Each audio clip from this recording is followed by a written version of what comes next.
Do you guys know how to analyze your backlog? So we talked about the different types of backlog. I'm talking about analyzing the backlog. And what I want to talk about is due dates. So the due date is ultimately the date that your customer wants the job to start by. So think about that. It's the day that the customer wants the job to start by. So first off, are you guys asking that question? Because if not, that's your challenge for today. Start asking the question of what your client's expectation is. Now, tomorrow we're going to talk about communication and expectations. And that is the key. That is the secret to managing all of the due dates I'm talking about. So if you're working with a GC, chances are that you're going to get a schedule. And that schedule is going to tell you when your project, your roofing part of the project is going to start. Well, that's the expectation that the customer has. And it's your job on an operational side, right, to be able to make sure that everything is in line so you can start on that exact day.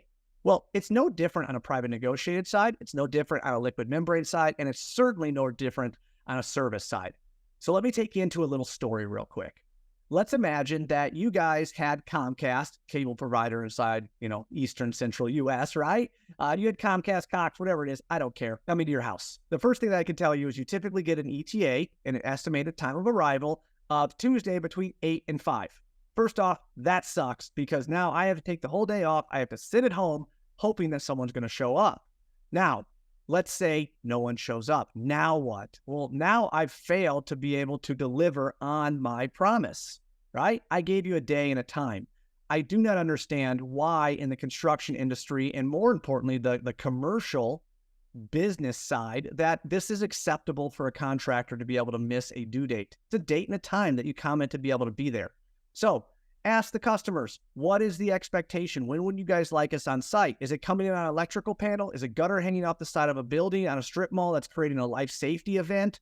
Or is it just a leak that's coming in the empty back of a warehouse? As a owner, manager, leader, service manager, I don't care what your title is, don't ever assume, guys. Assuming, we all know what that does. Do not assume, because that's going to leave the variable of what the customer really wants. And what you guys are doing is delivering an expectation for the customer. And we're going to talk a little bit more about that, but delivering an expectation to the customer to be able to solve the problems, help them get to their goals. So ask the question. That's your challenge today, is to be able to say, do you have a due date on every service ticket you have? Every service ticket. What is the day that the customer expects you out there? Now, the second part of this, and this is going to get a little aggressive, that if you guys have or are or currently getting emails from your customers saying, hey, I wanted to check on this job, when is this due? Okay, that's a failure, because that means your customer has ultimately hit their tolerance on how long they will wait before they reach out to you. That's not proactive communication, guys. I don't care what the variables are. It's your job as a contractor to proactively notify, educate, and really, I guess, notify again, I'll use it, the customer. What's going on? Give them the expectations of what they expect. Ask the question, what's the due date? And then tomorrow we'll be talking about communication and expectations, which can truly control your complete success in your business and, more importantly, in the customer experience. Because again, at the end of the day, the customer's perception is their reality. They don't see 100 linear foot of open seams on the roof.